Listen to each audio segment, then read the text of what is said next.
fiesta, todos bailan al compás, la quitore, el ritmo que nadie más, el dinero digital, la nueva... Et bonjour à toi, on se retrouve pour la petite actu du jour. Donc on va faire un petit tour vers le Bitcoin.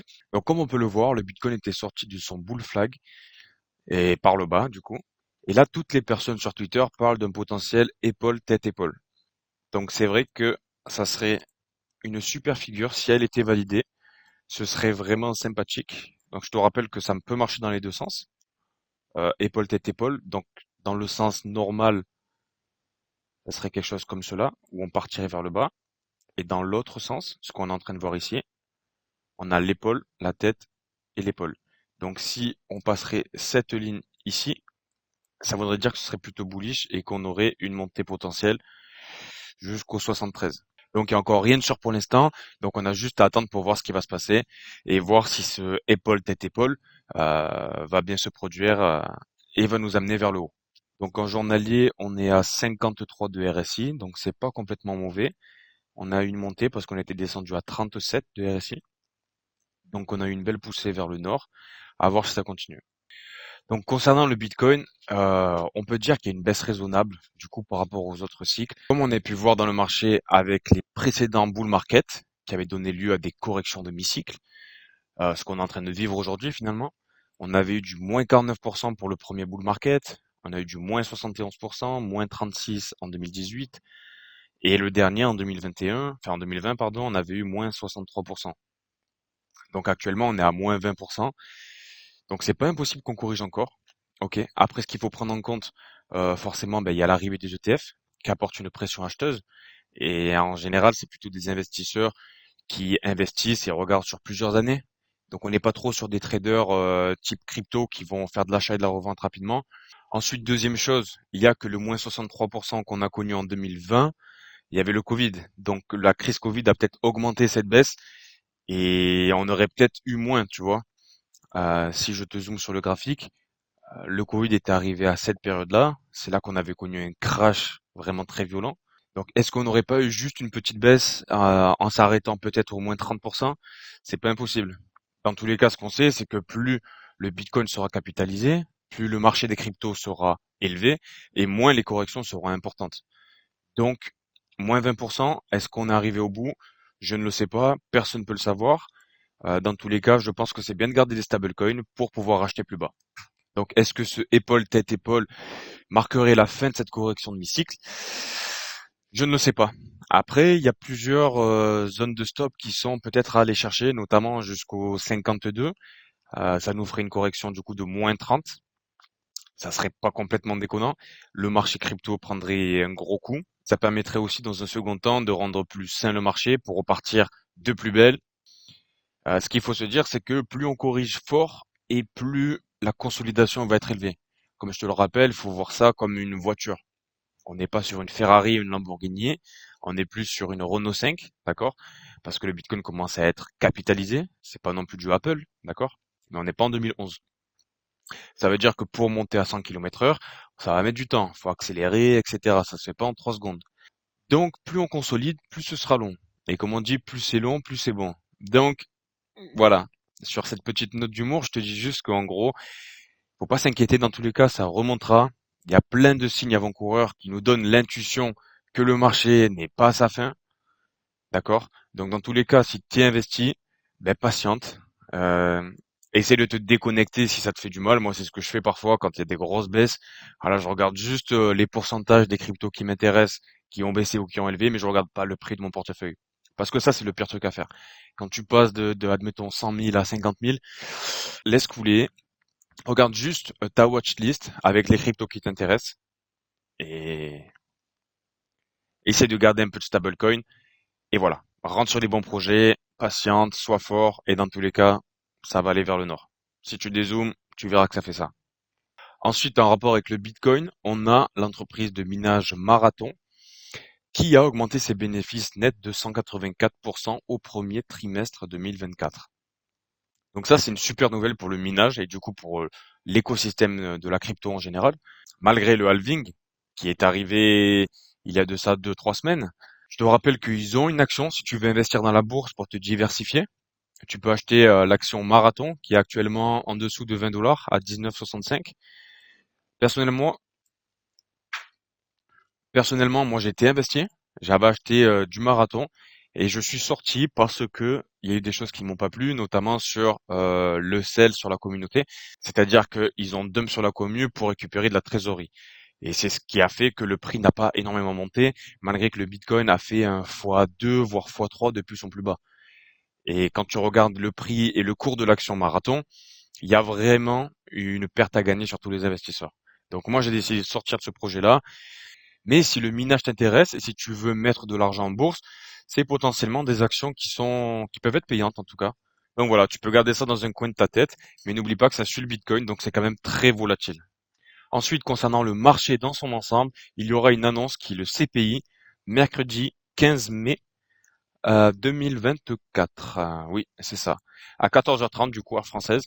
Je te rappelle que le CPI est un indicateur des prix et du coup, plus les prix vont augmenter, plus l'inflation devrait être importante. Et du coup, moins les gens auraient d'argent pour réinvestir dans les marchés. Et notamment dans un marché à risque comme les crypto-monnaies. Ensuite, on passe à l'Ethereum avec son token ETH, son PDG Vitalik Buterin. Eh bien, il souhaite améliorer l'abstraction de compte grâce à l'EIP 7702. Alors, c'est une mise à jour qui devrait apparaître fin 2024, début 2025 maximum. Alors, cette mise à jour, elle devrait permettre trois choses. La première, c'est la possibilité de regrouper plusieurs actions en une seule transaction, donc ce qu'on nomme le batching. La seconde, ça serait la possibilité pour un compte de parrainer les frais de transaction d'un autre compte. Et la troisième, la possibilité de créer des sous-clés pour un compte avec des autorisations bien définies.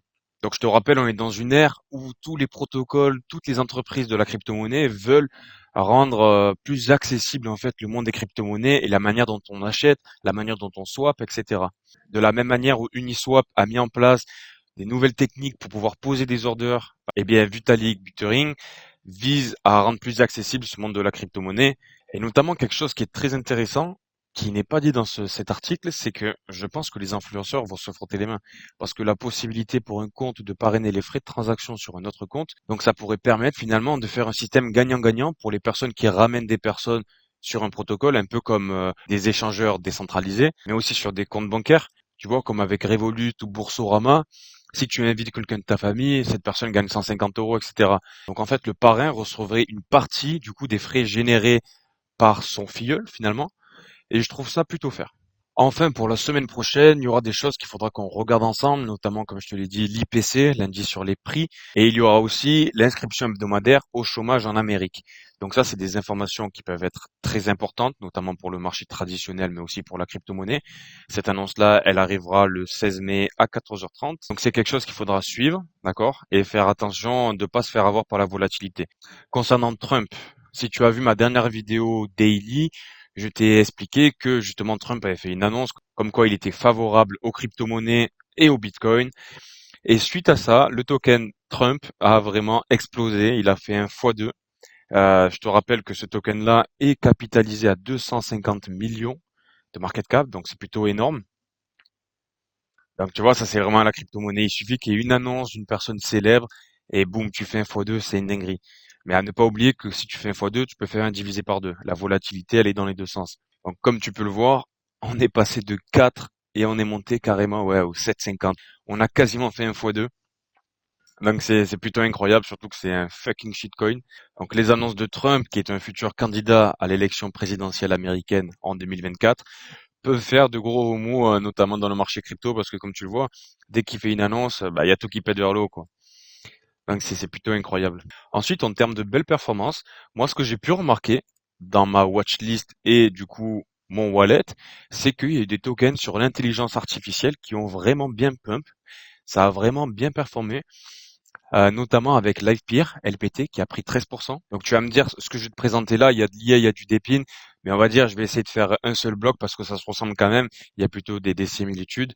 On a RSC qui a pris 12%, il a baissé d'1% parce que forcément, ben, le Bitcoin baisse, donc tout baisse, ça drive. On a AGX qui a pris 6%, The Graph qui était monté à plus de 15%. Et il y a ce projet Grandbase, je sais pas si tu as investi, personnellement j'avais investi, c'est du RWA et du coup il s'était fait hacker en fait.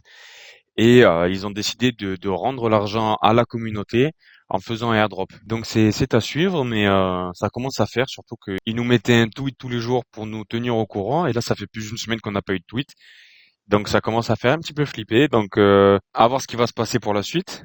Mais ouais, c'est plutôt inquiétant. Du coup, petite parenthèse, je coupe l'actu du jour pour te dire que ben en ce moment, au moment où je tourne la vidéo, on a une petite baisse là du coup en 1 heure, on prend moins 1%. Donc quand on a des couteaux comme ça fait pas plaisir. Bon, pour l'instant ça a pas trop baissé, on a pris moins 1%.